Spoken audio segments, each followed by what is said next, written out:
the second topic of your fifth chapter of class 10 science, that is the periodic classification of element. ठीक है, जो आपका fifth chapter है periodic classification of element, उसका this is the second topic. So here the topic is the Newland's law of octaves. So according to the scientist Newland, इन्होंने क्या किया था कि सबसे पहले जो एलिमेंट थे, ठीक है, at that time only 54 elements were discovered. ठीक है, जो साइंटिस्ट थे न्यूलैंड, इनके टाइम पर केवल 54 एलिमेंट डिस्कवर हुए थे और इन एलिमेंट को इन्होंने क्या किया था, on the basis of their atomic masses, increasing order of atomic masses के बेसिस पे इन्होंने 54 एलिमेंट्स को अरेंज किया था. Secondly what he find that the physical and chemical properties of every 8 element. ठीक है, फर्स्ट इन्होंने क्या किया कि इनके टाइम पे जो 54 एलिमेंट्स थे, उन 54 एलिमेंट्स को ही arrange in the order of increasing atomic mass. This is the first thing what he done. Second thing is that कि on the basis of the similar physical and chemical properties, similar physical and chemical properties के basis पे इन्होंने इनको इस वे में arrange किया. इन्होंने 7 क्या बनाया, इनके ग्रुप्स बना लिए और देखा कि ये जो सारे एलिमेंट्स हैं इनकी physical and chemical property same है, ये सारे एलिमेंट्स इनकी physical and chemical property same है.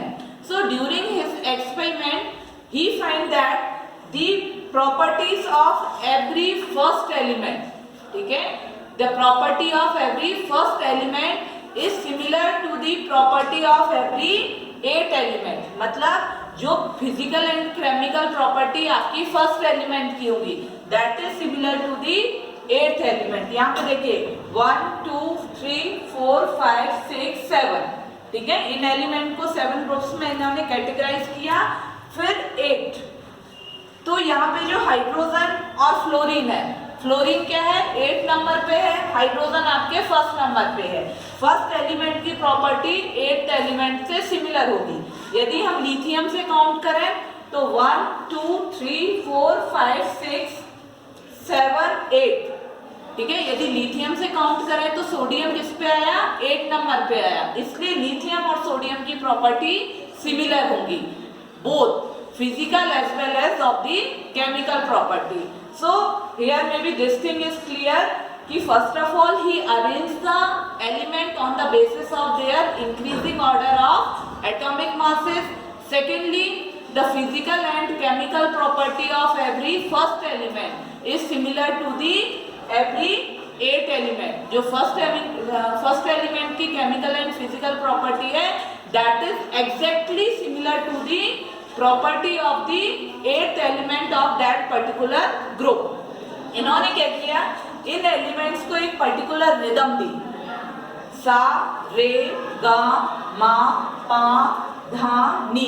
ये रिदम तो बाद में हम लोगों ने चेंज कर ली, अदरवाइज इन्होंने क्या दी थी, डो रे मी फा सो ला ती. ये इन्होंने एक म्यूजिकल टोन के बेसिस पे इन्होंने रिदम दी थी. इन 7 ग्रुप्स के नाम रखे थे, बाद में इनको 1 2 3 4 5 6 7 ग्रुप्स बोल दिया गया, लेकिन इन्होंने उनके नाम क्या दिए थे, डो रे मी फा सो ला ती. इसको हमने और मॉडिफाई करके इजी वे में किस में कन्वर्ट कर दिया था, सा रे गा मा पा धा नी. ये 7 ग्रुप्स के नेम है जो बाद में हमने मॉडिफाई कर दिए हैं. क्लियर है.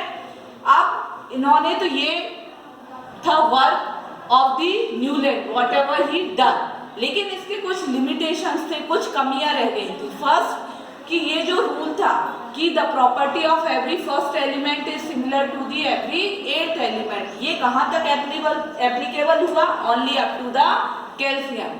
कैल्शियम के बाद ये चीज हम नहीं कह सकते थे कि हर एक फर्स्ट एलिमेंट की प्रॉपर्टी उसके 8th एलिमेंट से सिमिलर होगी. ये जो इनका लॉ था ये कहाँ तक एप्लीकेबल था, only up to the calcium. Second जो लिमिटेशन थी कि इनके टाइम पे केवल 54 एलिमेंट डिस्कवर हुए थे. कितने, 54 एलिमेंट डिस्कवर हुए थे. और इन्होंने ये भी नहीं सोचा था कि इन फ्यूचर कोई एलिमेंट डिस्कवर होगा या नहीं, तो इन्होंने केवल वही 54 एलिमेंट्स को लेके अपनी पीरियोडिक टेबल बना दी थी. थर्ड जो लिमिटेशन थी कि इन्होंने क्या किया था कि इनको बाद में जैसे कुछ एलिमेंट और डिस्कवर हुए, लेकिन इनको तो अपनी पीरियोडिक टेबल ये पहले ही कंप्लीट कर चुके थे, तो इन्होंने जो बाद में डिस्कवर हुए उन एलिमेंट्स को क्या किया, एक ही स्लॉट में रख दिया। देखिए यहाँ पे कोबाल्ट निकेल, इन दोनों को एक ही स्लॉट में रख दिया। यहाँ सीजियम एंड लिथियम, इनको एक ही स्लॉट में रख दिया। लेकिन बाद में जिन साइंटिस्ट ने डिस्कवरी की, उन्होंने पाया कि ये जो एलिमेंट्स इन्होंने एक ही स्लॉट में रखे हैं, इनकी फिजिकल केमिकल प्रॉपर्टी सिमिलर नहीं है। ये कुछ कमियां थी जो इनमें पाई गई। इनका जो वर्क था उसमें पहली कमी कि ये जो रूल था इनका कि the property of every first element is similar to the every eighth element, ये कहाँ तक एप्लीकेबल था, only up to the calcium. Second limitation कि इनके टाइम पे केवल 54 एलिमेंट्स थे, उन्हीं के बेसिस पे उन्होंने पीरियोडिक टेबल को डिस्कवर कर दिया। इन्होंने इस बारे में कोई भी आइडिया नहीं दिया कि फर्दर इन फ्यूचर यदि कोई एलिमेंट डिस्कवर होता है तो हम उसको किस बेसिस पे अरेंज करेंगे। ये सेकेंड लिमिटेशन थी।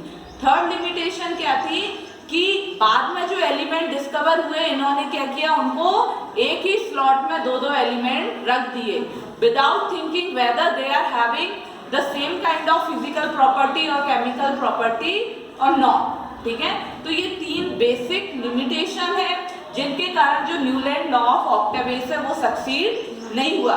ड्यूरिंग हिज पीरियड ये सक्सीड था, लेकिन बाद में जब डिस्कवरी हुई एट दैट टाइम ये लगा कि नहीं, ये जो लॉ है that is not applicable in the future discovery of the elements.